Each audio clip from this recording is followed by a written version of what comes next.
Fala pessoal, bom dia. Vamos lá para mais um giro de mercado e vamos ver o que aconteceu ontem, porque ontem foi o resgate no Credit Suisse com 50 bilhões. Nós tivemos também o First Republic Bank, que também foi aí, ganhou um ratatá da galera, os amiguinhos que chegaram lá e injetaram aí num total de 30 bi. E nós tivemos também Christine Lagarde largando o aço na questão da subida da taxa de juros com 50 base points, já que a galera está salvando os bancos. Beleza? Mas antes de mais nada, eu vou deixar aquele recado. Se você não é inscrito no canal, se inscreva no canal, ative o sininho de notificação. E não deixa de dar aquele like aí no vídeo para poder ajudar esse vídeo chegar para mais pessoas, o YouTube entregar para mais pessoas. E se você também puder compartilhar, ajuda também nessa mecânica de entregar as informações sem viés. Beleza? Bom, seguindo aqui a nossa pauta, vamos aqui olhar. Deixa eu ajustar meu sistema. Beleza, agora aqui fica melhor. Bom, a gente olha o mundo todo no campo positivo, porque a crise financeira que estava se instalando, ela começou a abrandar, né? Então, nós tivemos o resgate ali do Credit, nós tivemos um ratatá para ajudar o First Republic Bank, também na casa ali dos seus 30 bi. Entrou ali JP Morgan, Wells Fargo, entrou uma galera pesada ali, uns 11 bancos entraram para ajudar o coleguinha, certo? Bom, mas com isso a galera começa, os investidores começam a enxergar que a crise financeira que estaria se instalando, né, no setor, ela começa a ficar mais branda, porque está tendo resgate de fato. E com isso não inibiu a Christine Lagarde, que é a presidente do BCE, do Banco Central Europeu, a subir a taxa de juros. Ela continuou apertando, fez o papel dela. Muitos começam a olhar agora para a próxima quarta-feira, que é a super quarta. Jerome Powell pode subir ou não a taxa de juros, se não pode apertar ainda mais a questão dos balanços dos bancos. Mas, na minha opinião, acredito que ele vai seguir. Então a Christine Lagarde jogou uma bomba aí no colo do Powell, do titio Powell, que pode seguir a sua trajetória de subida de taxa de juros.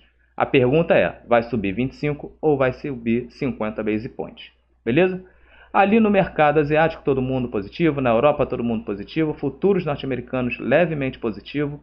O índice dólar caindo, porque o dólar se fortaleceu frente ao dólar, o euro se fortalecendo aí frente ao dólar. Então, pode ser que nós tenhamos esse reflexo aqui também e o nosso Ibovão da Massa siga o exterior. Olhando ali na Ásia, nós temos ali o governo japonês, eles se reunindo para poder entender o que pode ocorrer com essa crise bancária, já que eles não sofreram tanto diretamente a quebra do Silicon Valley Bank e muito menos do Credit Suisse. Mesmo assim, eles estão ali se reunindo para poder enxergar possíveis problemas e como eles vão resgatar. Beleza? O preço das casas na China subiram, né, 0,3%, então isso é um dado bom, um dado positivo. Isso pode aquecer o setor imobiliário, até porque eles já vinham querendo injetar mais dinheiro e impulsionar, no caso, o setor. Show? Bom, falando aqui de Europa, vamos seguir aqui para a Europa. A Europa teve esse resgate, né, tanto do Credit, a Christine Lagarde subindo a taxa de juros, então a galera gostou do que viu, todo mundo está comprando, está ávido ao risco, né, abraçando de fato, e numa sexta-feira a galera tomando ação aí, até para se recuperar, porque as ações apanharam bastante, né? A Europa essa semana veio queda após queda, então é natural que tenha aí um respiro, né? Uma volta aí, e até mesmo depois de um grande resgate conforme foi. Bom, falando de Estados Unidos, as atenções dos investidores, mesmo com os índices futuros levemente positivos, a atenção dos investidores está toda voltada para quarta-feira, certo? Então, da mesma maneira que aqui a gente está olhando o arcabouço fiscal, lá fora eles estão olhando para quarta-feira, a quarta que o Powell vai subir a taxa de juros. O que ocorreu que causa uma preocupação é simplesmente o quanto que subiu o balanço, os ativos do Fed. porque teve uma chuva de solicitação pelo redesconto, né, pelas instituições financeiras. O que seria esse redesconto? O redesconto é simplesmente quando a instituição financeira está com pouco dinheiro, não consegue salvar e girar as suas operações, eles vão até o Banco Central e solicitam mais grana, mais dinheiro. Essa é a chamada de redesconto.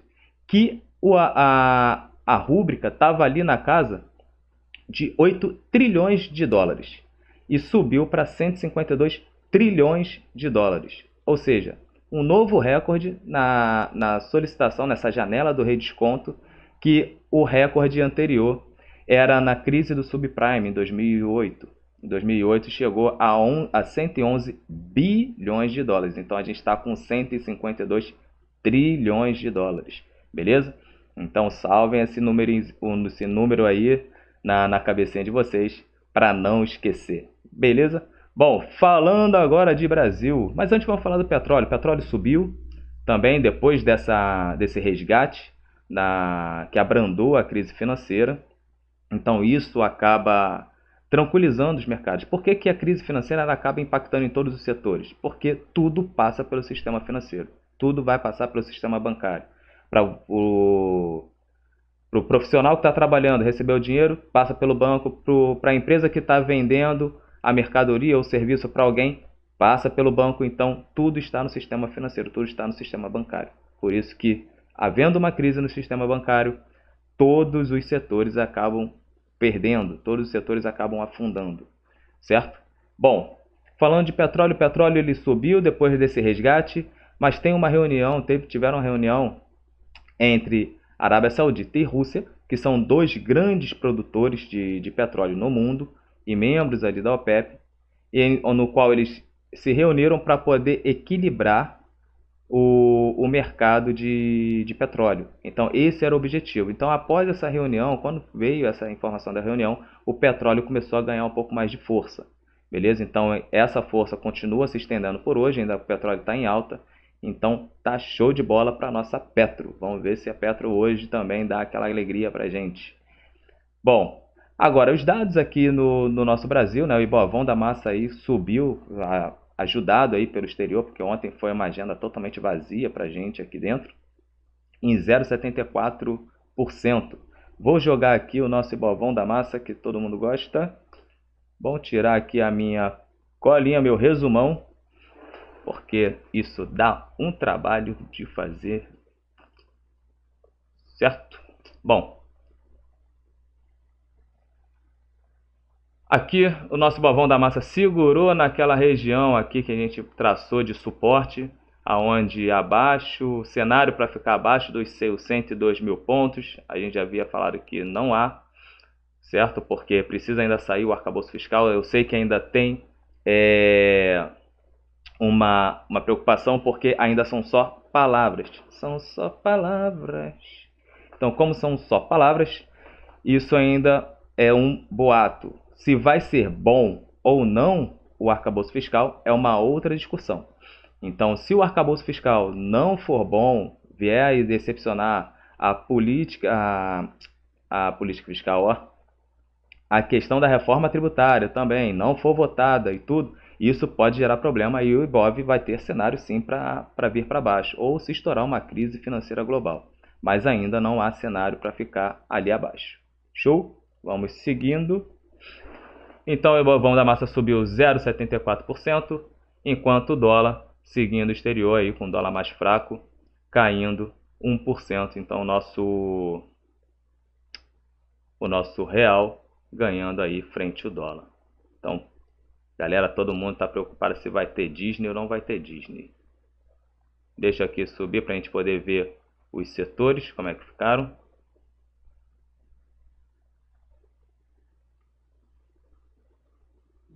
Vinícius, por que você não aperta ali? Tem um botão maximizar. Não faço isso, senão vai estourar a tela. Eu preciso equilibrar aqui e deixar tudo certinho. Pronto. Bom, olhando aqui, nós tivemos aqui materiais básicos subindo. Nossa querida Vale, que pesa aí 16% no nosso Ibovão da Massa, subindo 0,3%. Sistema financeiro aqui, o setor financeiro, todo mundo subindo. Todo mundo que pesa bastante. Bradescão da Massa, Itaú, B3, BBSA, que é o Banco do Brasil. A Petro, ela ainda cedeu, estava cedendo um pouco mais. A Petro, depois vou botar o gráfico da Petro aqui. Petro cedeu 0,34. A Prio subindo aí quase 2%, 1,77. Empresinha bem redondinha, eu gosto dela. A Petro também aqui caindo, Petro 4,1.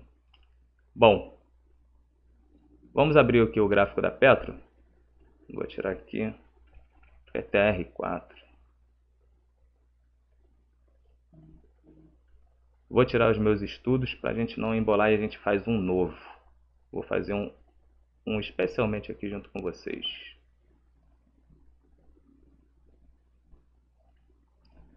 Eu começo sempre analisando o mensal.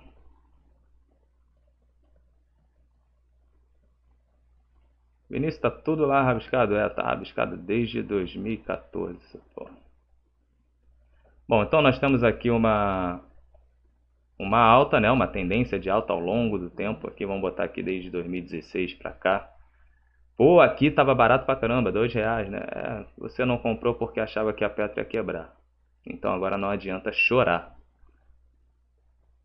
Então vamos traçar aqui.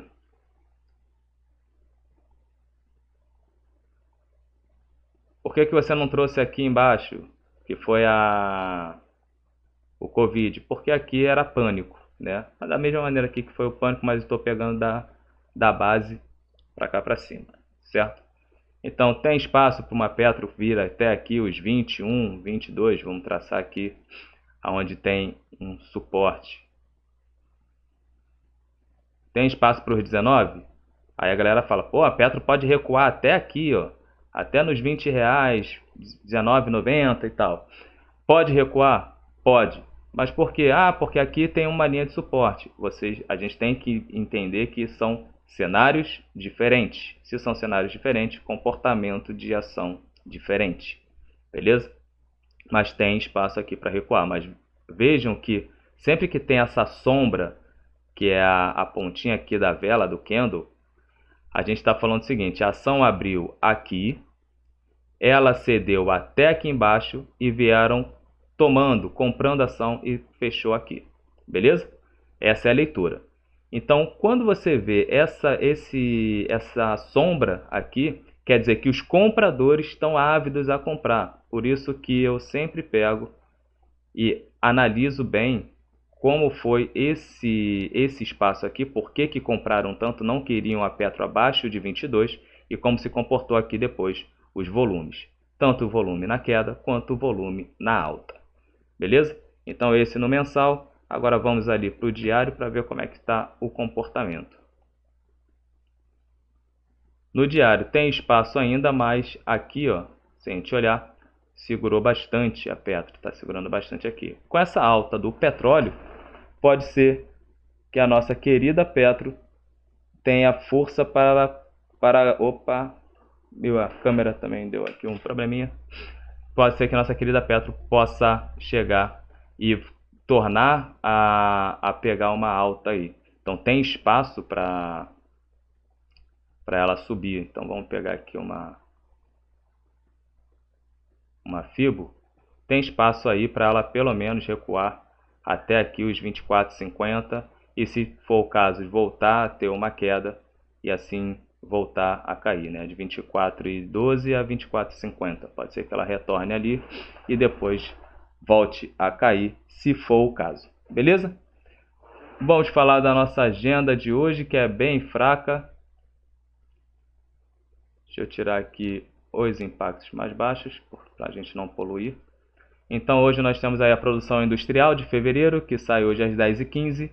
Nós temos a confiança do consumidor de Michigan, que é um indicador interessante para a gente analisar. Então é uma pontuação, sai 11 horas da manhã.